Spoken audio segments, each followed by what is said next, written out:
Camera Ram Ram Ram கொஞ்சம் camera fault ஆகிப்போச்சு, அதான் ஸ்ட்ரக் ஆயிடுச்சு. அது ஃபஸ்ட்டு பார்ட்டு, செகண்ட் பார்ட். என்ன பண்ணுறது, ஃபோன் சரியில்லை, என்ன பண்ணுறது, அடிக்கடி ஸ்ட்ரக் ஆகுது ஃபோனு. இப்போது நம்ம என்ன சொல்லியிருந்தோம், இப்போ நான் விட்னஸ்ஸு கையெழுத்து ஒருத்தர் கேட்டாங்க, அவங்க ஏதோ ஒரு விஷயத்துக்காக கேட்டாங்க. நான் அவங்க ரொம்ப பெரியவங்க, நம்பிக்கைக்குரியவர்கள் தான், எனக்கு எவ்வளோ ஹெல்ப் பண்ணியிருக்காங்க, 2-3 விஷயத்தில் அவங்க ஹெல்ப் பண்ணியிருக்காங்க, பெரியவங்க, எங்கள் அப்பா அம்மா வயசு. ஆனாலும் நான் விட்னஸ் கையெழுத்து அவங்க கேட்டதுனால ஏதோ ஒரு ஃபார்மில் விட்னஸ் கையெழுத்து போட சொன்னாங்க, போட்டு அப்போ யோசித்த பிறகு என்ன ஏதுன்னு தெரியாமல் எப்படி விட்னஸ் கையெழுத்து போடுவேன்?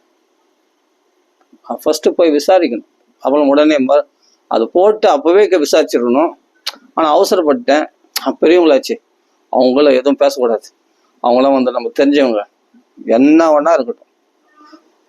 நம்ம ஒரு கையெழுத்து போடுறோன்னா ஒரு விஷயத்த அவசரப்பட்டு டிசிஷன் பண்ணக்கூடாது. உடனே அவங்கள போய் கேட்டேன், எதுக்காக இந்த விட்னஸ் சைன் எது கேட்டீங்க, அது என்ன ஃபார்ம், ஒரு ஷேர் விஷயமா ஏதோ அது விஷயம் சொன்னாங்க. அப்புறம் பார்த்தா விட்னஸ் கையெழுத்து பார்க்கலாமா ஃபார்ம் வாங்கி பார்த்தேன். அவர் என்ன சொன்னாருன்னா, அந்த மாமா கரெக்ட், இது போல் கேட்கணும், எப்பவுமே தெரியாமல் ஒருத்தர் கேட்டாங்கன்னா உடனே கையெழுத்து போட்டக்கூடாது, அது என்ன ஃபார்மு என்னன்னு விசாரிக்கணும், ஏன்னா இதெல்லாம் சைன் விஷயம் விஷயம், அதனால கேட்கறது தப்பு இல்லை, நீ கேட்டது தப்புன்னு நான் நினைக்கல அப்படின்னு அந்த மாமா சொன்னார். அவர் பெரியவர் தான், எங்கள் அப்பா வயசு. அவர் அவர் அந்த விட்னஸ் சைன் ஏதோ ஒரு ஃபார்ம் கேட்டார், நான் போட்டேன், விட்னஸ் கையெழுத்து போட்டு. அப்போ என்ன, நம்ம மாமா தானே, நம்ம தெரிஞ்சவங்க தானே அப்படின்னு விட்டேன். அவர் 2 3 தடவை எனக்கு ஹெல்ப்பும் பண்ணியிருக்காங்க. அதனால அந்த நம்பிக்கையோட நான் போட்டு அப்புறமா யோசித்தேன், அது மாதிரி பண்ணக்கூடாது.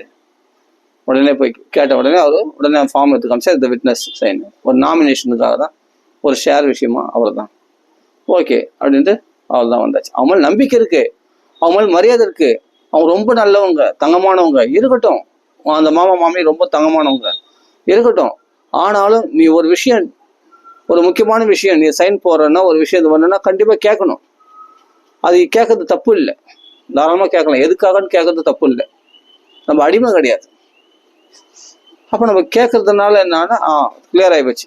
இல்லைன்னா ஐயோ நம்ம கையெழுத்து போட்டோமே நம்ம மனசு நம்மளை உறுத்தினே இருக்கும், அது நெருடலா நம்மளை உறுத்தினே இருந்துச்சு. நம்ம மனசே நம்மளுக்கு நிம்மதியை கொடுக்காது. ஐயோ போட்ட நல்லவங்க தான், இருந்தாலும் நம்ம முக்கியமான இதில் சைன் போட்டிருக்கோமே, நம்ம கையெழுத்து போட்டிருக்கோமே அப்படின்னு நம்ம மனசு உறுத்துது பாருங்க. இதுக்கு பதில் சொல்ல முடியாது. நீ நம்புற, அவங்கள பெரியவங்களா மதிக்கிற, எல்லாம் ஓகே. ஆனாலும் நியாயமான விஷயத்த நம்ம கேட்டு தெரிஞ்சுக்கிட்டா அந்த மைண்டு கிளியர் ஆகும். இல்லைன்னா உங்களை போட்டு அரிச்சுட்டே இருக்கும். எப்பவுமே ஒரு விஷயத்த கிளாரிஃபிகேஷன் பண்ணி அதை சரி பண்ணிடணும். நான் சொல்ற டாபிக் புரியும்னு நினைக்கிறேன். எப்பவுமே அவசரப்பட்டு ஒரு விஷயம் செய்யறோன்னா அவசரப்படவே கூடாது. இது எதுக்காக செய்யறோம், இது என்ன, இது செய்தா அவசரம் இல்லை, அவங்க பெரியவங்க அவங்க சொன்னாங்க நான் செய்தேன், அது அந்த கதையே வேணாம், அந்த கதையே வேணாம். அவங்க பெரியவங்க சொன்னாங்க, இவங்க சொன்னாங்க, அவங்க சொன்னாங்க, அதனால நான் செய்தேன், அது ப்ராப்பராக கரெக்டான ப்ராசஸா அப்படின்னு தெரிஞ்சுக்கிட்டு செய்யறது தான் பெஸ்ட். அது நான் ஓகேன்னா ஓகே. ஃபர்ஸ்ட் உன் மனசுக்கு முதல் அமைதியை தேடு, உன் மனசுக்கு ஃபர்ஸ்ட் சமாதானத்தை சொல்லு. அதுக்கு ஃபர்ஸ்ட் அது நிம்மதி எதை விரும்புதோ அதுக்கான சொல்யூஷன் முதல் தேடு. அப்புறம் நீ மற்றவங்கள திருப்தி பற்றலாம், உலகத்தில் இருக்கிறவங்கள நீ அப்போ திருப்தி பற்றலாம். அவங்கள திருப்தி பற்றிட்டு அவங்க கைது போட்டோன்னே சந்தோஷப்பட்டாங்க. ஆனால் உன் மனசு யாருக்கு பதில் சொல்றது, ஐயோ நம்ம போட தப்போ சரியோ அப்படின்ற ஒன்று உறுத்தல் இருக்கே, அதை ஃபர்ஸ்ட் கிளியர் பண்ணோம் இல்லையா? அதுக்கு யார் பதில் சொல்லுவாங்க, அந்த மனசுக்கு யார் பதில் சொல்லுவாங்க? இப்போ யார்த்த சொன்னார் இல்லையா நேற்று, அது மாதிரி தொட போட்டில் அடிச்சா அது சரியா போய்ட மனசு அடையணும், அப்படிலாம் அடங்காது. ஐயோ இப்படி போட்டோமே அது ஒருத்தினே இருக்கும். அதனால எதுவுமே நிதான புத்தியில தெளிவான முடிவு எடுக்கிறது தான் பெஸ்ட். அந்த நிதானமா இருக்கிறது தான் சாத்வீகத்தன்மை. அந்த சாத்வீக நிலையில இருந்து தான் நிர்குணத்துக்கு போக முடியும். அந்த நிர்குண நிலையில தான் பெரிய சாந்தி கிடைக்கும். அந்த நிர்குணன்றதே பகவானுடைய பக்தி தான்.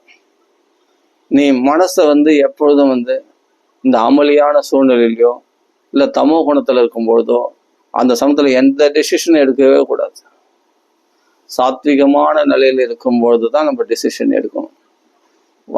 வாய்க்கிறது டக்குன்னு தவறி பேசிடுவோம், தப்பா பேசிடுவோம், திட்டிடுவோம். அது பேசணும்னு ஆயிடும் போது அந்த பேச்சுக்கு கூட ஒரு ரியாக்ஷன் இருக்கு. நம்ம சொல்ற வார்த்தைக்கு ஒரு பலன் இருக்கு. அதனால நம்ம ஜாக்கிரதையா பேசணும் இல்லையா? வார்த்தையை விடக்கூடாது இல்லையா? அப்போ நம்ம தப்பா பேசிடலாம், ஏதோ கோபத்துல ஆக்ரோஷத்துல. அப்போ அது தப்புன்னே தெரியாத அளவுக்கு நம்ம தப்பு பண்ணுவோம். அந்த அளவுக்கு கோபத்துல இருப்போம். ஏதோ டென்ஷன்ல பேசிட்டேன், அது ஃப்ளோல பேசிட்டேன், அது பெரிய விஷயமா அப்படின்னு சொல்லுவோம். அது பெரிய விஷயம்தான். அந்த டென்ஷன்ல ஃப்ளோல எப்படி பேசுவ நீ? தப்பு. அது மாதிரி உன்னை பேசினா நீ ஏத்துப்பியா? டென்ஷன்ல ஃப்ளோல உன்னோட வயசுல சின்னவங்க ஏதாவது அவமதிச்சு பேசிட்டா அப்ப நீ மன்னிப்பியா? அது காயப்பட்டவங்களுக்கு தானே தெரியும் அந்த வார்த்தையினுடைய வேதனை. நீ சொல்றவனுக்கு எப்படி தெரியும்? நீ திட்டிடுவ, வார்த்தை இல்லாத காயப்பட்டுடுவ. அது பாதிக்கப்பட்டவங்களுக்கு தான் தெரியும் அந்த வலி என்னன்னு. அதனால ஏதோ ஃப்ளோல சொல்லிட்டேன், அவசரத்தை சொல்லி ஏதோ ஆக்ரோஷம் சொல்லிட்டேன் அப்படின்ட்டு சாரி அப்படின்ட்டு ஒரு வார்த்தையில சாரி கேட்டு போனா முடிகிற விஷயம் இல்லை. அதனால எந்த செயல்களையும் நிதானிச்சு பொறுமையா யோசிக்கணும். நம்ம மூடு சரியில்லைன்னா அந்த இடத்த விட்டு விலகி வந்துடணும். அங்க போய் வாக்குவாதம் பண்ணுறது, அங்க போய் நம்ம கான்வர்சேஷன்லாம் பண்ணக்கூடாது. அங்க வாக்குவாதம் பண்ண வேண்டிய அவசியமே இல்லை. ஏதாவது நம்ம சமாளிக்க கூட முயற்சி பண்ண வேண்டிய அவசியம் இல்லை. யாருக்கு பயந்து நீங்க சமாளிக்கணும்? நேர்மையா இருந்தா நேர்மையா சொல்லிட்டு வாங்க. சமாளிக்கணும்னு அவசியம் இல்லை. அதே சமயத்துல மழுப்பணும்னு அவசியம் இல்லை. அதே சமயத்துல ஆக்ரோஷமா பேசணும்னு அவசியம் இல்லை.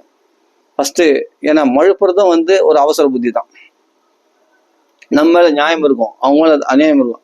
அப்படின்னு நம்ம இருந்தாலும் அவங்க மனசு புண்படக்கூடாது, நம்ம மழுப்புவோம். அதுவும் தப்பு. அந்த உண்மையை அது மிருதுவா சொல்லணும். அந்த உண்மையை மிருதுவா சொல்லக்கூடிய மனப்பக்குவம் வந்த போது நீங்க பேசினா போதும். அதுக்கு முன்னாடி பேச வேண்டிய அவசியமே இல்லை. வெளியே வந்துடலாம், அந்த இடத்த விட்டு வந்துடலாம். சரி அப்புறம் சொல்றேன் பதில் அப்படின்ட்டு வந்துடலாம். அதான் பெஸ்ட். சொல்றது புரியுங்களா? யாருக்காகவும் நீங்க உட்பட்டு நீங்க தவறான டிசிஷன் எடுக்க வேணாம். அதே சமயத்துல நம்ம கோபம் வந்துடுச்சு, நம்ம ஆக்ரோஷம் வந்துடுச்சுன்றதுனால நம்ம ஆக்ரோஷப்பட்டு தப்பான வார்த்தைகளும் விட வேண்டாம், பேச வேண்டாம். நிதான புத்தியில எடுக்கிற முடிவு தான் சரியா இருக்கும். அப்போ மைண்ட் டிசிஷன் பண்ணுவோம். ஃபர்ஸ்ட் தனிமையை நாடணும். அந்த சமயத்துல நான் எங்கேயாவது தேடுறேன் அப்படின்னு அலைச்சலுக்கு மேல இன்னொரு அலைச்சல் தேடிக்கிறது. புஸ்தகத்துல போய் நம்ம பாகவதம் முடிச்சா எதனா வந்துடும், ராமாயணம் முடிச்சா எதனா வந்துடும் சொல்லிட்டு உடனே புஸ்தகம் தேடினால அந்த அமளியில நமக்கு பகவான் அருள் இருந்தா கிளிக் ஆகும். ஏதாவது ஒரு வார்த்தை அது முள்ள மனசு சாந்தி கொடுக்கும். ரொம்ப கஷ்டத்துல நம்ம மனசு உழைச்சல்ல. அப்போ அந்த ஸ்லோகம் படிச்ச உடனே மனசுல சாந்தி கிடைச்சது. அது மாதிரி எனக்கு கிடைச்சிருக்கு. ஆனா கிடைக்காத போது இன்னும் தேடுவான், பயங்கரமா தேடுவான். அவனால இன்னும் அலைச்சல் அதிகமாகும். அதை விட கொஞ்ச நேரம் ரிலாக்ஸா இருக்கிறது பெஸ்ட். ஒரு சேர்லயோ அழகா ஒரு ஆசனத்தில் உட்காந்து கம்முன்னு கண்ண முடியும் கம்முன்னு உட்கார்றது பெஸ்ட். ரிலாக்ஸேஷன் பண்ணிக்கிட்டு நம்ம நிதானத்துக்கு அதுக்கு பிறகு டிசிஷன் எடுக்கலாமா வேண்டாமான்னு மனசு சொல்லும். அது ஒரு நிலைக்கு வரும். ஒரு நிலைக்கு வந்த பிறகு அப்புறமா டிசிஷன் எடுக்கிறது பெஸ்ட். அப்போ உலகம் என்னைக்கு உனக்கு சுகமயமா தோணுதோ, யார் மேலே குறை இல்லை, எல்லாம் அந்தந்த சூழ்நிலைக்கு ஏற்ற மாதிரி நடந்துக்கிறாங்க. அதாவது தர்மபுத்திரருடைய சூழ்நிலைக்கு இருக்கணும், வந்துடணும். துரியோதன சூழ்நிலையில இருந்தா எல்லாமே தப்பா தான் தோணும். தர்மபுத்திரருக்கு எல்லாமே நல்லதா தோணுச்சுன்னா அந்த சூழ்நிலைக்கு வந்துடணும். அந்த மனப்பான்மையில ஒரு சாந்தியில ஒரு சந்தோஷம், அந்த ஒரு மனப்பக்குவத்துல வந்துட்ட பிறகு அது பிறகு நீங்க எடுக்கிற முடிவெல்லாம் ஓரளவுக்கு நல்லா இருக்கும். அதனால சொல்றேன். அப்போ சென்டர் பாயிண்ட் எதிரானா இந்த அமைதியான நிலை தான்.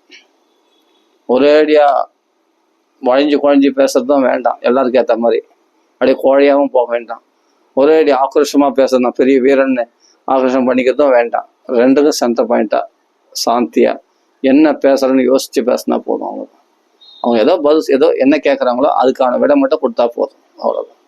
அதுக்கு மேல வேற எதுவுமே தேவையில்லை. அப்போ அந்த உன்னத ஸ்திதி நமக்கு எது கொடுக்கும் அப்படின்னா, நிறைய புஸ்தகங்களை படிக்கிறதுனால இதெல்லாம் படிக்கணும், அதெல்லாம் தெரிஞ்சுக்கணும்னு நினைக்கிறது நல்லதுதான். அதனால நிறைய புஸ்தகங்களை படிக்கணும், மனக்குழப்பம் உண்டாகும், புத்தி பிரம்சமாயிடும். அதாவது என்னன்னா பிரமை குழப்பத்தை உண்டாகிடும். பாகவதம் ஃபுல்லா படிக்கணும், அதை படிக்கணும், ராமாயணம் படிக்கணும், இது படிக்கணும், 4-5 வச்சு கூடாது. என்னையுமே ஒன்றை வச்சுக்கணும். பாகவதம் மட்டும், பகவத்கீதையா பகவத்கீதை மட்டும், ராமாயணம் மட்டும். அதில் சாந்தி, அதுவும் நமக்கு எல்லாம் ஆரம்பத்துலேருந்து மொத்தம் படிக்கிறேன். சாந்தி, மனசுல சாந்தி, உடனே நிம்மதியை கொடுக்கக்கூடிய விஷயம் எதுவோ சாரமானது கிரகிக்க தெரிஞ்சுக்கணும், அசாரமானது தள்ளிடணும். அதாவது அசாரன்றது நம்ம மனசுக்கு சாந்தி கொடுக்காத விஷயத்த தள்ளிடணும். நமக்கு சாந்தி கொடுக்கக்கூடிய விஷயம் இப்போ இந்த சமயத்துக்கு இதை படித்தா எனக்கு மனசு சாந்தி ஏற்படும் அப்படின்னா உடனே அதை போய் படிக்கணும். அதுக்கெல்லாம் லேட் பண்ணக்கூடாது. இல்லை அது என்னன்னா நம்ம மகாத்மாக்கள்லாம் சொல்லியிருக்காங்க, படிப்படியாக தான் படிக்கணும், அப்புறமா தான் நம்ம கிருஷ்ணலீலை படிக்கணும், ஃபர்ஸ்ட் முதல் ஸ்கந்தல் தான் படிக்கணும் அப்படின்னு சொல்லியிருக்காங்க, அந்த ப்ரொசீஜரோடு தான் படிக்கணும் அப்படின்னு சொன்னால் உனக்கு அப்போதைக்கு அந்த ஆத்மாவுக்கு இன்னைக்கு உணவு கொடுக்க முடியாமல் போயிடும். அப்போ நம்ம என்ன பண்ணணும், அந்த சமயத்துக்கு என்ன தேவையோ அந்த உணவு கரெக்டாக உடனே அது எந்த இடத்துல இருக்கோ உடனே போய் பார்த்து அந்த ஸ்லோகத்தை படித்து மனசுக்கு சித்த சமாதானத்துக்காக தான் பாகவதமே. சுவர் இல்லாமல் சித்திரம் எழுத முடியாது. நீ என்னதான் பாகவதம் படிக்கிற மனப்பாடம் பண்ணுறேன்னு சொன்னால் உன் மனசே சரியில்லையே, மூடு சரியில்லாத போது நீ பாகவதம் படிச்சு என்ன பண்ண போற? பாகவதம் படிச்சு மூடு சரி பண்ணி முடியும், ஆனால் உனக்கு அந்த சூழ்நிலைக்கு ஏற்ற ஸ்லோகமா அதுக்கேற்ற ஒரு கதையா உங்களுக்கு ஏதாவது தெரியும், கண்டிப்பா ஏதாவது ஒன்று கிளிக் ஆகும். அந்த விஷயத்த படிச்சு உடனே மனசுக்கு பலத்தை உண்டு பண்ணணும், மனசுக்கு சமாதானத்தை உண்டு பண்ணணும், மனசுக்கு நிம்மதியை உண்டு பண்ணிக்கணும், சித்த சந்தோஷத்தை உண்டு பண்ணிக்கிட்டு அதுக்கு பிறகு நீங்க பக்தி பண்ணுங்க, பகவன் நாமா சொல்லுங்க, பாகவத பாராயணம் பண்ணுங்க, என்ன வேணாலும் பண்ணலாம். ஆனா அவசரத்துல மனசுக்கு டென்ஷனா இருக்கும்போது நீங்க எதை படிச்சாலும் பிரயோஜனம் இல்லை, அவைகளால் எந்த பலனும் கிடைக்காது. மனசு ஒப்பி எதை செய்தாலும் மனசை விரும்பி செய்யணும்னா உன் சித்தமானது நிதானத்துல இருக்கணும், சமாதானத்துல இருக்கணும். அந்த நிலையிலிருந்து செய்யும் போது தான் எதையும் விரும்பி செய்வீங்க. ஏதோ அவசரமா யாருக்கோ உட்பட்டு எதுக்கோ கட்டுப்பட்டு செய்யற விஷயம்லாம் சரியானதா இருக்காது. இது ஏன் சொல்ல வரேன்னா, நான் அந்த அளவுக்கு நான் பட்டிருக்கேன். வழியே வேணாம், வளைஞ்சு குலைஞ்சும் பேச வேணாம், யாருக்கையும் ஆக்ரோஷம் போட வேணாம். எதுக்கு வேஷம் போடணும்? நான் யதார்த்தமா கேட்டேன், இல்லை மாமி அந்த ஃபார்ம் கொடுங்க, எதுக்கு விட்னஸ் கையெழுத்து கேட்டீங்களே எதுக்குன்னு, இப்போ ஷேர் விஷயம் சொன்னாங்க, ஓகே மாமி தேங்க்ஸ் மாமி அப்படின்ட்டு விட்டேன். அப்போ அந்த மாமா சொன்னார், கரெக்ட், இது போல் கேட்கணும், ஏன் எதுக்காக ஒரு கையெழுத்து வாங்குறான்னு கேட்கணும். பெரியவங்க அவங்க தெரிஞ்சவங்க அதெல்லாம் வேண்டாம், அதெல்லாம் அப்புறம். நீங்க ஒரு முக்கியமான விஷயம் கையெழுத்து போடுறீங்க ஒரு இதுன்னா அது கண்டிப்பா கேட்கணும். கேட்டு கிளியர் ஆயிடுச்சுன்னா உன் மனசுக்கு சமாதானம் கிடைக்கும். இல்லைன்னா உன்னை உறுத்தின்னு இருக்கும், உன் மனசே ஒன்று கொண்டுடும், அது எதிரியா மாறிடும், அது பயத்தை உண்டாக்கிடும். எந்த செயல்களையுமே ஃபர்ஸ்ட் நீ தான் முக்கியம். நீங்க நிதானத்துல இருந்தாதான் அடுத்தவங்க முக்கியமானவங்க, புரியுதுங்களா? இது சுயநலமான்னு கேட்டா இந்த சுயநலத்தில் தான் பொதுநலம் அடங்கிறது. ஏன்னா நீங்க நிதானத்துல இருக்கும்போது மற்றவங்களை நீ குறை சொல்ல மாட்டீங்க, திட்ட மாட்டீங்க, அடிக்க மாட்டீங்க, அவங்கள சண்டை போட மாட்டீங்க, வாக்குவாதம் பண்ண மாட்டீங்க. அப்போ உன் மனசு சந்தோஷமா இருந்தாதான் மற்றவங்களுக்கு நீங்க சந்தோஷம் கொடுப்பீங்க. உங்க மனசு சந்தோஷத்துல இல்லைன்னா எல்லாம் டோட்டல் கொலாப்ஸ்ல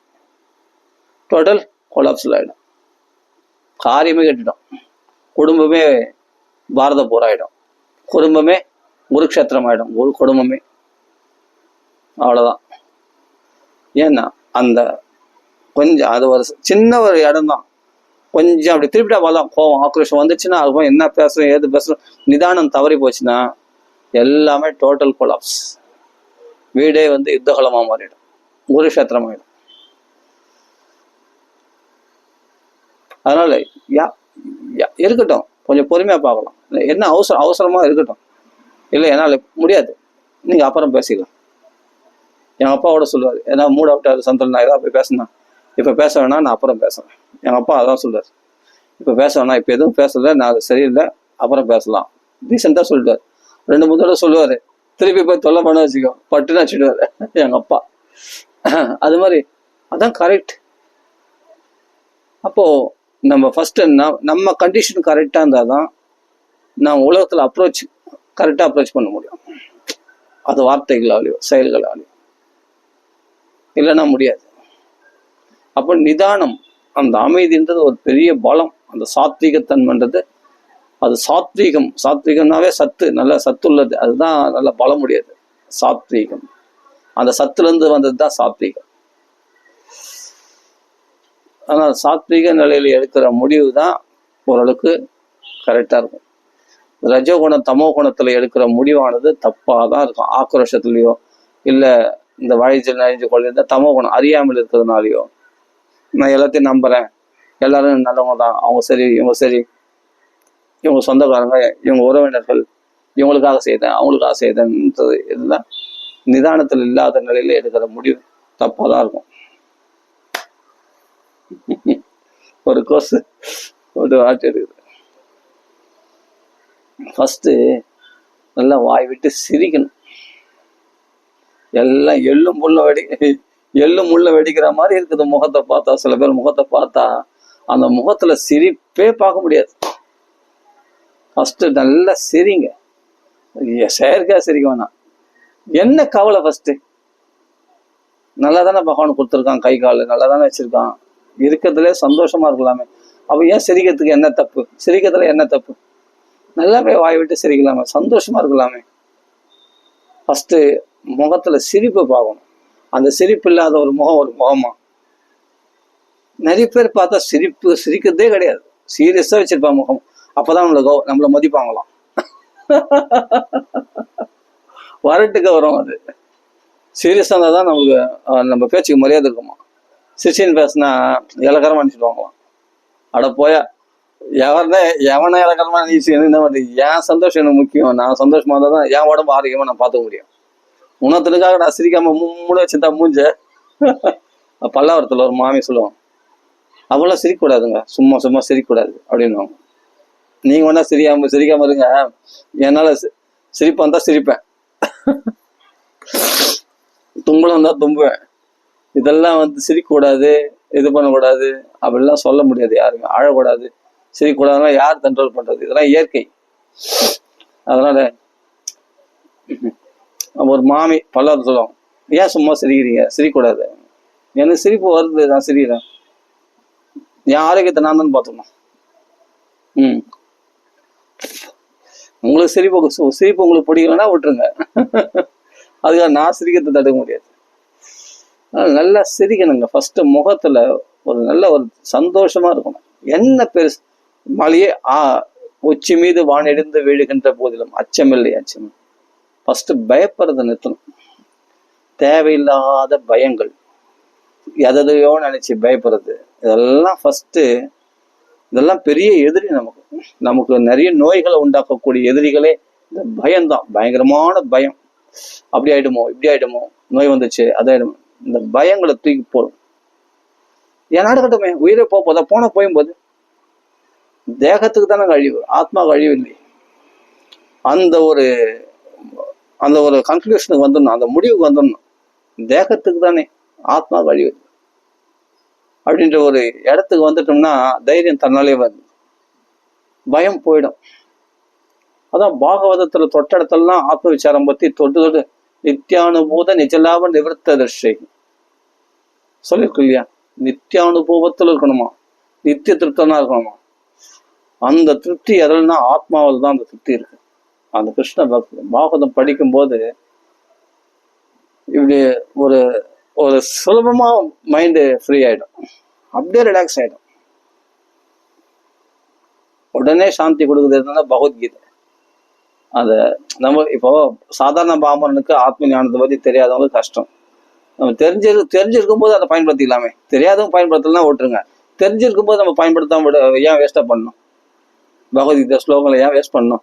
அதை நம்ம பயன்படுத்திக்கலாமே. நம்ம ஆத்ம லாபத்துக்கு உதவுது இல்லையா? சமயத்துல நம்ம நிம்மதிக்கு உதவுது இல்லையா? பெரிய ஒரு ரிலீஃப் கொடுக்குது. சொல்பம் அப்பியசிய தர்மசிய திராயுதோ மகதோ பயாத். பெரிய பயத்துல நம்மளுக்கு ரிலீஃப் கொடுக்குதுன்னு சொன்னா அந்த ஆத்ம ஞானத்தை ஏன் அபியாசம் பண்ணக்கூடாது? நீங்க பாமரனுக்கு கிளாஸ் எடுங்க, அதுக்காக நீங்க அபியாசம் பண்ணாம தெரிஞ்ச விஷயத்த ஏன் அபியாசம் பண்ணாம விடணும்? தெரியாதவங்க பாமரர்கள் ஓகே, அவங்க அபியாசம் பண்ணலன்னா அது அவங்கள பத்தி நம்ம குறை சொல்ல முடியாது. அவங்களுக்கு தெரியல அதனால அபியாசம் பண்ணல. தெரிஞ்சு நீ ஏன் வேஸ்ட் பண்ற? பாகவதம் தெரியும், பகவத்கீதை தெரியும், அப்போ அதனால உனக்கு சமாதானம், சித்த சமாதானத்தை உண்டாக்கி முடியும்னா அப்பயே அது காலத்தை விரையும் பண்ண அந்த சமாதானத்தை உண்டாக்கிக்கலாமே. அதனால நம்ம நிதான நிலையில, சமாதான நிலையில, சாத்விகமான நிலையில எப்பொழுதும் இருக்க பழகிக்கணும். எந்த வீட்டுல கணவன் மனைவிக்குள்ள ஒரே போராட்டம், ஏதாவது சண்டை சச்சரவு இருக்கலாம். தனிமை உடனே அந்த இடத்த விட்டு எஸ்கேப் ஆகி தனிமையில போய் உட்காந்து. சில பேர் பார்த்தா வீட்டுல போய் கது சாத்திப்பாங்க. நான் கொஞ்சம் மைண்ட் ரிலாக்ஸா இருக்கணும், என்னை விட்டு என்னை மூட் அவுட் பண்ணாத போ அப்படின்றோம். அது நல்லது. உடனே போய் அது போல இருக்கணும்.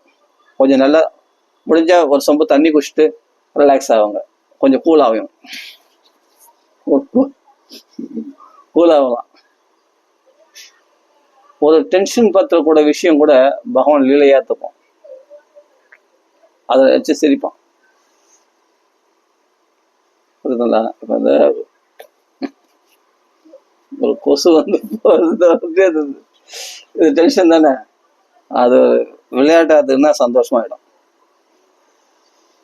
எதுவுமே விளையாட்டா பார்க்க தெரிஞ்சுக்கிட்டுனா அவ்வளவுதான், சிம்பிள். ரொம்ப சீரியஸா ஆயிட்டுன்னா வச்சுக்கோ, இதெல்லாமே கஷ்டத்தை கொடுக்கும். இவ்வளவுதான் விஷயம். அதனால ரொம்ப ஒன்றும் பெரிய விஷயம்லாம் நான் சொல்லல, சிம்பிள் விஷயம்தான். பாகவதம் இருக்கவே இருக்கு. பாகவதம் எடுத்து படிச்சா அனுபவிக்கலாம். பாகவதம் ஸ்லோகங்கள்லாம் படிக்கும்போது என்ன அருமையான கருத்துக்கள்லாம். ஒரு ஒரு கதையை படிக்கும் போது நம்மளுக்கு அவ்வளோ ரிலீஃப் கொடுக்குது, அவ்வளோ மனசு சாந்தி இருக்கு. ஒரு நாள் நமக்கு ஒரு விஷயம்தான் மனசுல பதியும். நிறைய விஷயங்களை மைண்ட்ல போட்டு திணிக்கணும்னு நினைச்சா, எல்லாம் பைஹார்ட் பண்ணணும்னு நினைச்சா பாகவதமா ராமாயணம் அது நம்மளுக்கு நடக்கவே நடக்காது. நம்மளுக்கு என்னன்னா பாகவத்து மேலே ஒரு வெறுப்பு வந்துடும், ராமாயணத்து மேலே ஒரு வெறுப்பு வந்துடும். நிறைய விஷயங்களை போட்டு திணிக்கூடாது. ஏதாவது ஒரு விஷயம், அந்த ஒரு விஷயத்துல ஆழ்ந்து போகணும், அப்போதான் ரிலீஃப் கிடைக்கும். அது பகவத்கீதையோ பாகவதமோ ஒரு ஸ்லோகம் படிச்சோன்னா அது என்ன கருத்து, அதை விசாரம் பண்ணணும். விசாரம் பண்ண அது நமக்குள்ள போட்டு மெல்லணும். மாடு நல்லா சாப்பிட்டுச்சுன்னா, கிராஸ் அந்த புல்லை நல்லா சாப்பிட்டுச்சுன்னா தனிமையாக போய் அது விசாரம் பண்ணுறதுனா ஆசைப்படுறது. ஆசைப்பட்டு உள்ளே இறங்குப்போம், அப்படியே ஜீரணமாக்கி உள்ளே இறங்கும். இப்போதான் நல்லா டைஜஷன் ஆகும், அது சாணியாக போகும் அந்த மாடு இல்லையா? அது மாதிரி நம்ம சாப்பிட்ற இந்த சாப்பாடு எப்படி ஜீரணமாக்கணுமோ எல்லாத்தையும் ஃபர்ஸ்ட் நல்லா சாப்பிட்ருவோம். சாப்பிட்டு போய் தேய்க்க வச்சுக்கிட்டு அப்புறம் என்ன பண்ணோம், போய் தனியாக அது ஒன்று ஒன்றா மென்ன உள்ள ஆசைப்பட்டு உள்ளே இருக்கும் மாடு பார்த்தா. அது மாதிரி நம்ம ஃபர்ஸ்ட் நம்ம படிச்சிட்டோம்னா, ஒரு ஸ்லோகம் 2 ஸ்லோகம் படிச்சிட்டோம்னா அது அப்படியே இதுல என்ன கருத்துக்கள் இருக்கு, இது என்ன நம்மளுக்கு ரிலீஃப் கொடுக்குறது. ஆபூரியமானம் அச்சல பிரதிஷ்டம் சமுத்திரமாபா அப்படின்னு வருது இல்லையா ஒரு ஸ்லோகம். நிறைய கடல்ல எப்படி அமைதி கிடைக்குதோ, சாந்தி ஆழ்கடல்ல எப்படி அமைதி சாந்தி இருக்குதோ, அந்த நிறைய கடல் எப்படி பூர்ணமா இருக்குதோ, அது போல ஆத்ம லாபம் அடைஞ்சவன் ஒரு பூர்ணமா இருப்பான் அப்படின்னு சொல்ற ஒரு ஸ்லோகம் பகவத்கீதையில 2வது அத்தியாயத்துல கடைசியில வர ஸ்லோகம். ரொம்ப பிடிக்கும் எனக்கு அந்த ஸ்லோகம்.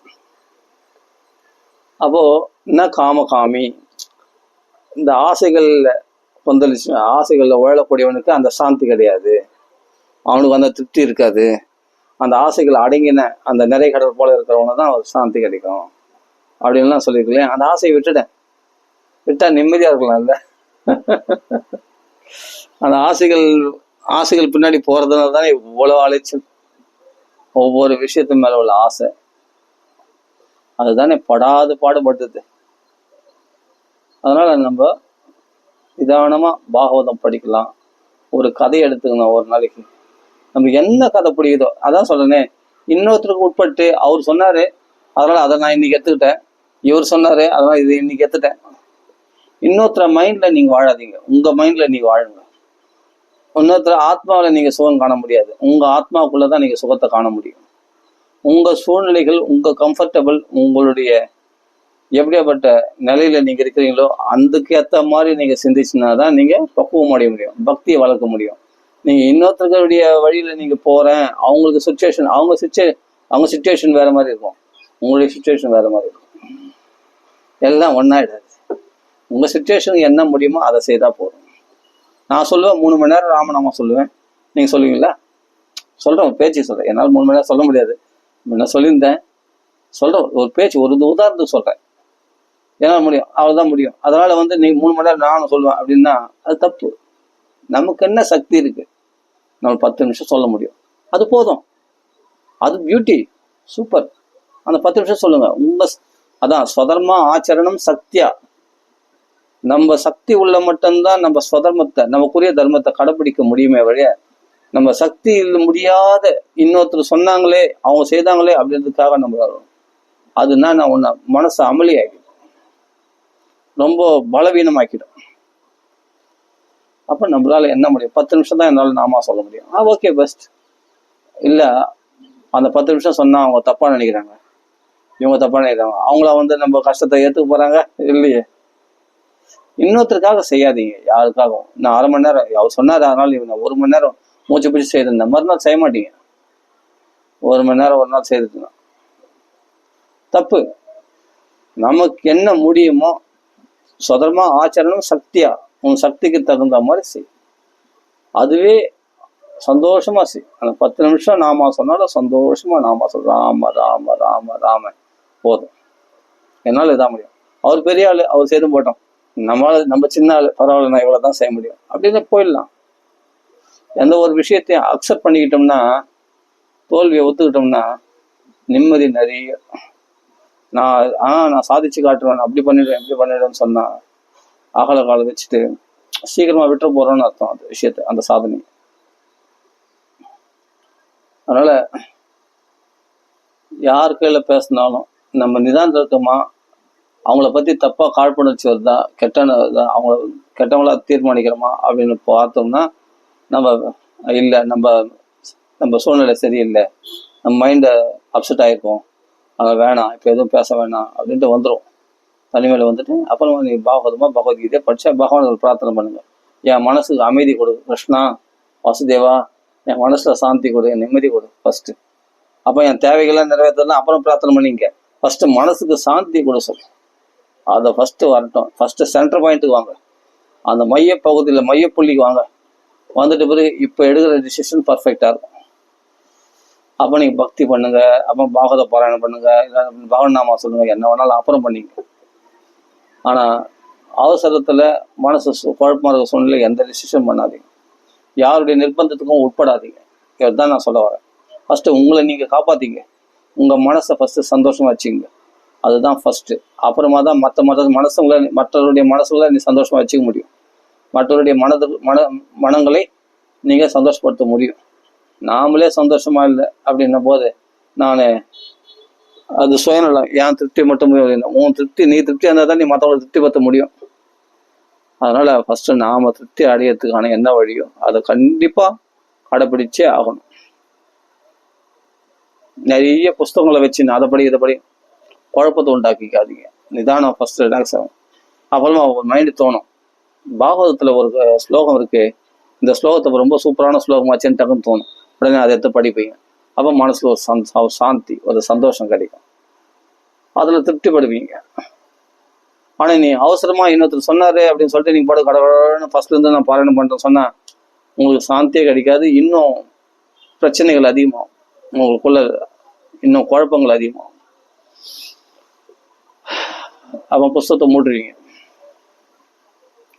நமக்கு சந்தோஷத்தை கொடுக்கக்கூடிய சாரமான விஷயம் எதுவோ அந்த ஒன்றை பிடித்து கொண்டு மனச சந்தோஷத்தை ஏற்படுத்திக்கணும்.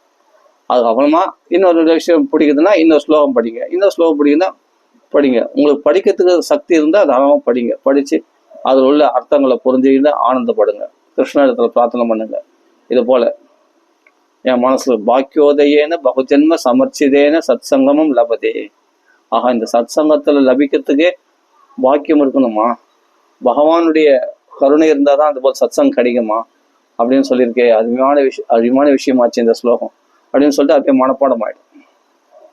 நிசேஷ முககீத கதையேக பானாக பிரேம பிரகாசகத்தையே சரணம் கதோஸ்மி. மிச்சமில்லாம 1000 நாக்குகள் கொண்ட சாதிசேஷ வாக்குலேருந்து ஒரே விஷயத்த பாகவதத்தை மாத்திரம் கதையேக, இந்த பாகவதத்தை மாத்திரம் கிரகிச்சல். அப்புறம் ஒருமுகப்பட்ட மனதோட இந்த பாகவத்தை கிரகிச்சதுனால அவர் தான், அதனால அவங்களுக்கு என்னன்னா பிரேம பிரகாசகிறதை, அந்த ஒரு விஷயத்துல ஈடுபடும் போது தான் பிரேம பிரகாசிக்கும். இப்போ உபன்யாசகர்களுக்கெல்லாம் நிறைய விஷயம் தெரியும். அது மாதிரி நாம அவர் சொன்னாரு உடனே அதை போய் பார்க்கணும், திருப்பாவையில போய் பார்க்கணும், உடனே நாலாயிர பிரபந்தத்தில் போய் பார்க்கணும், அபங்கங்களை போய் பார்க்கணும், போய் பார்க்கணும், உடனே கருட புராணத்தை போய் பார்க்கணும், இல்லை சிவமகாபுராணத்தை போய் பார்க்கணும்.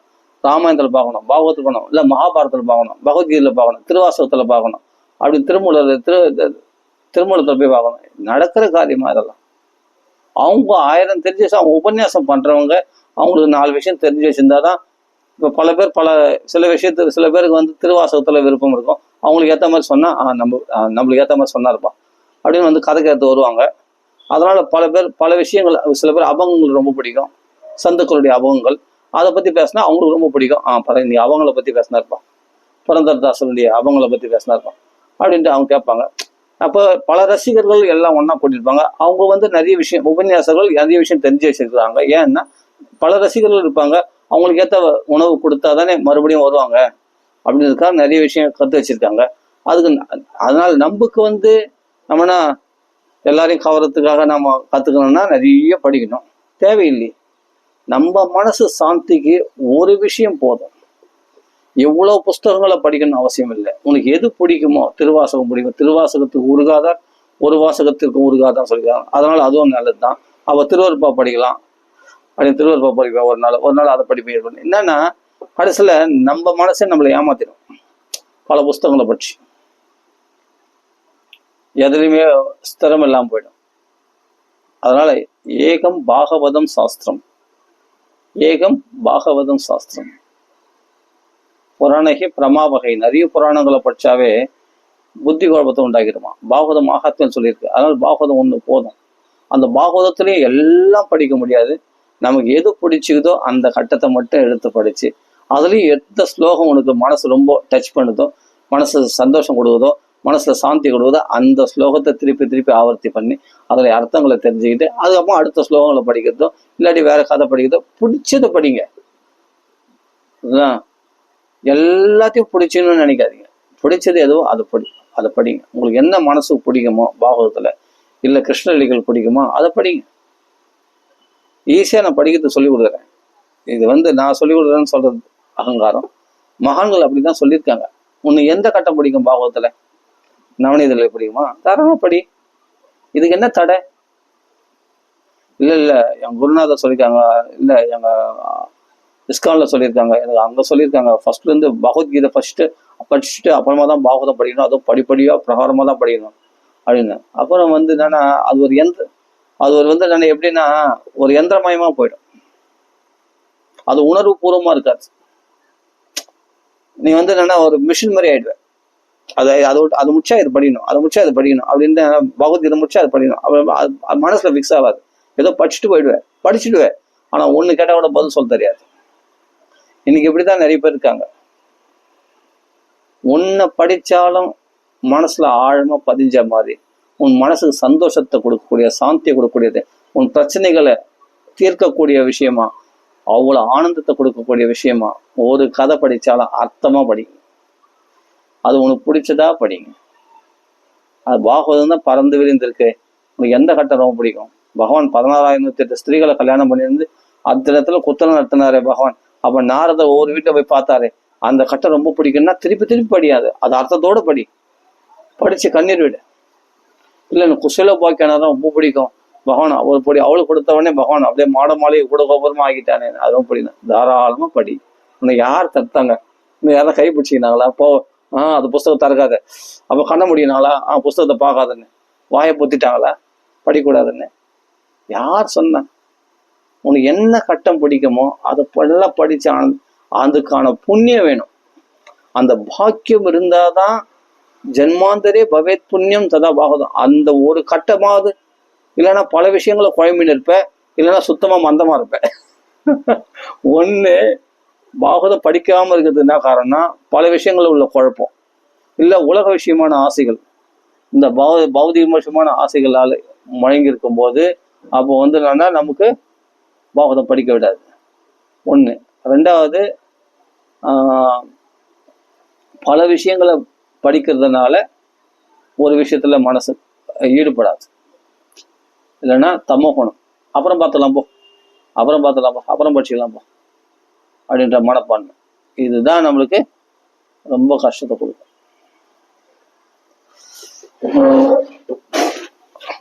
ஆனா தமோ குணம், இந்த தமோ குணத்தினாலதான் மனசு அப்படியே அப்புறம் பார்த்தலாம் படிக்கவே விடாது பாகவதம்.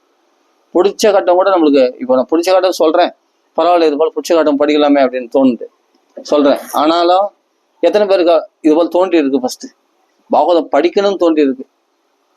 வேற ஏதாவது மனசு போகும்போது ஏதாவது நொறுக்கு தண்ணி சாப்பிடலாம், அது சாப்பிடலாம், டிவி பார்க்கலாம், யூடியூப் பார்க்கலாம், வேற ஏதாவது பார்க்கலாம் தோணுது. பாகவதம் படிக்கலாம், பாகவத்தை அதுவும் இந்த கதை படிக்கலான்னு எத்தனை பேர் தோன்றி இருக்கு சொல்லும் பார்க்கலாம்.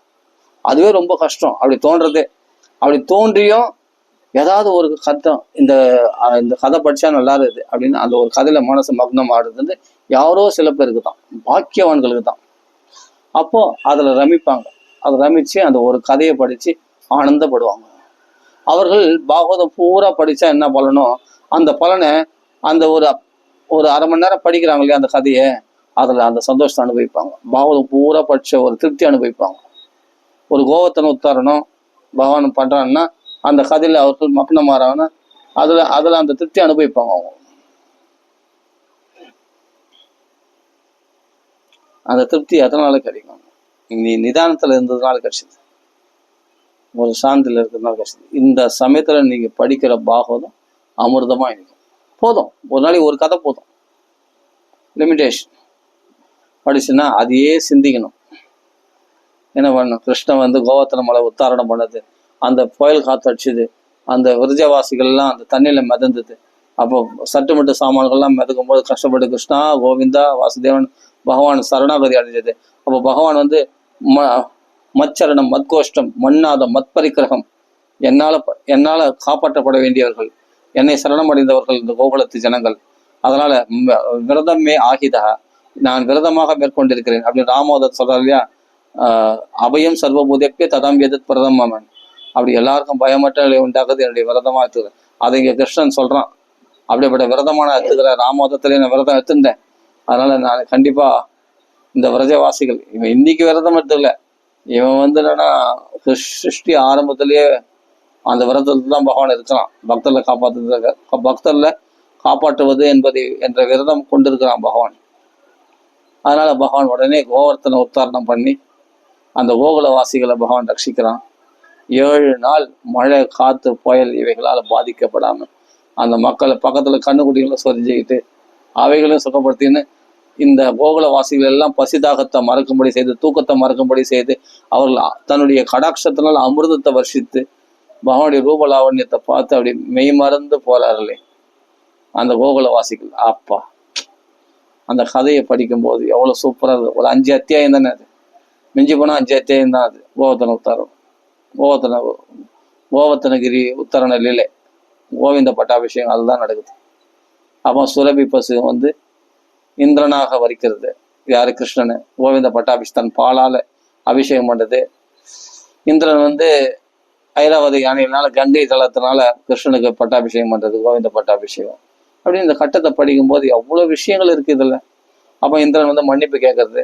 அப்போ பகவான் சொல்றார், யாரை நான் சோதிக்கணும், யாரை நான் அனுகிரகம் பண்ண நினைக்கிறேனோ அவங்கள இப்படி நிர்கதியா நிற்க வைப்பேன், அவங்களுக்கு சோதனைகளை கொடுப்பேன்.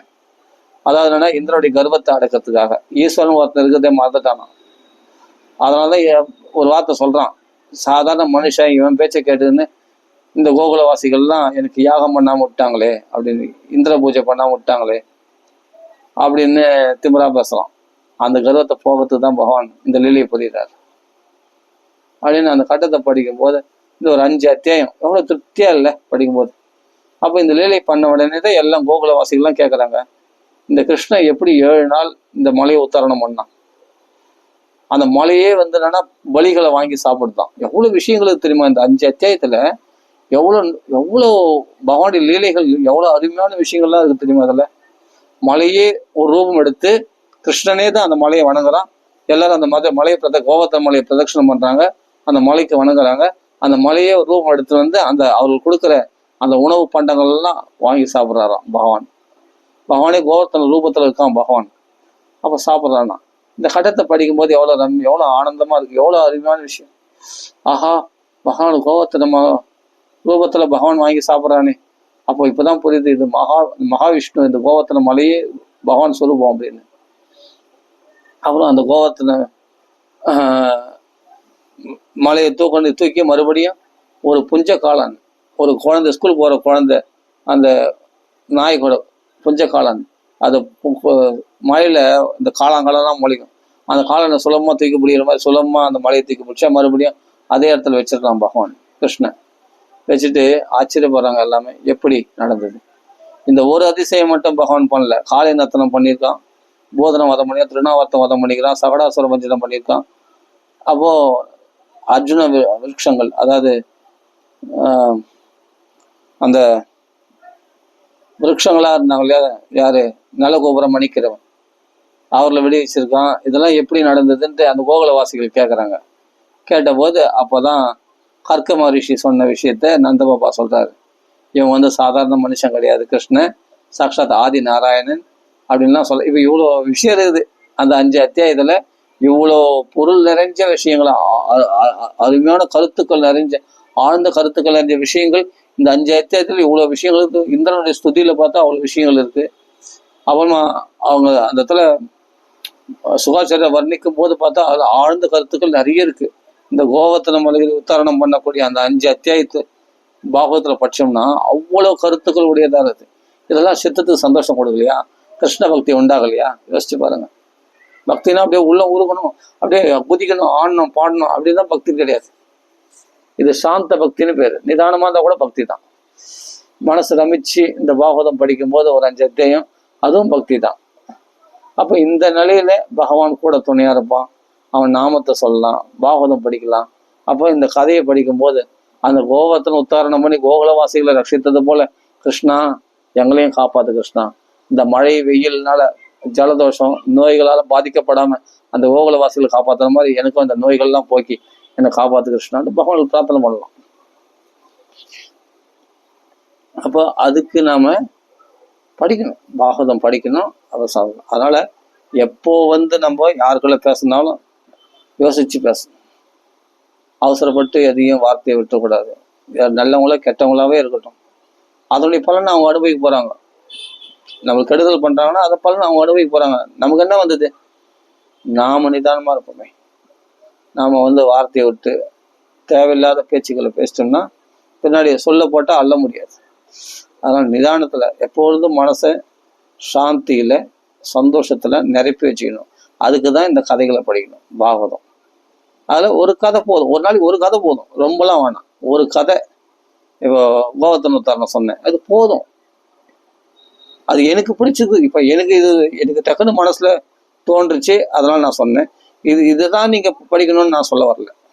உங்களுக்கு எந்த கட்டம் பிடிக்கும்? உங்களுக்கு காலை நத்தனம் ரொம்ப பிடிக்குன்னா அந்த காலை நத்தனம் 2 அத்தியாயம் 3 அத்தியாயமே தெரியல, அதை படிங்க. அந்த நாகலோகஸ்திரிகள்லாம் வந்து ஸ்தோத்திரம் பண்ணதெல்லாம் நியாயோகி தண்டகா அப்படின்னு சொல்லுவாங்க. அந்த ஸ்துதிகள்லாம் ரொம்ப அருமையா இருக்கும். உங்களுக்கு அந்த காலை நத்தனம் பிடிக்குதுன்னா தாராளமா அதை படிக்க. இப்ப நான் குழப்பறேன்னு நினைக்கிறேன். நான் சொல்றதை நீங்க படிக்க வேணாம். உங்களுக்கு எது பிடிக்குமோ அதை படிச்சா போதும். அந்த லீலை உங்களுக்கு பிடிக்குன்னா, இப்ப வெண்ணத்திர லீலை ரொம்ப பிடிக்குன்னா தாராளமா அதை படிங்க. நிறைய இருக்கு, அதனால நிறைய உள்ள போய் திணிக்க முடியுமா? 90 அத்தியாயம் பகவானுடைய லீலைகள், எவ்வளோ லீலைகள், 100கணக்கான லீலைகள் பகவான் பண்ணியிருக்கான். அவ்வளோத்தையும் போய் ஒரே டைம்ல எல்லாத்தையும் திணிக்க முடியாது. நம்ம சக்தி என்னன்னா, ஏதாவது ஒரு கதை தான் படிக்க முடியும். அந்த ஒரு விஷயத்துல சிந்திச்சா போதுமானது. அதனால அதற்காக வேஷம் போடணும் வேணாம், யாருக்காகவும் நம்ம உட்பட வேண்டாம். யாருக்கும் அடிமை. ஃபர்ஸ்ட் வந்து பயம் தெஜ, நிர்பயத்துவம். யாருக்கும் பயப்பட வேண்டிய அவசியமே இல்லை. சந்தோஷமா இருக்கும். அதான் சொல்ல, வாய் விட்டு சிரித்தால் நோய் விட்டு போவோம். நல்லா சிரிக்கணும், சந்தோஷமா சரி. சரி, ஓகே, நம்ம இதோட பூர்த்தி பண்ணிப்போம். ஏதோ என் மனசுல பட்டது உங்களை சொல்லணும், உங்களோட ஷேர் பண்ணின்னு தோணுச்சு, சொல்லிட்டேன். ஓகே, ராம ராம ராம ராம ராம. ஸ்ரீ ராமராம் சங்கத்துக்கு ஜெய், ஸ்ரீ சுவாமிக்கு ஜெய். ராம ராம ராம ராம.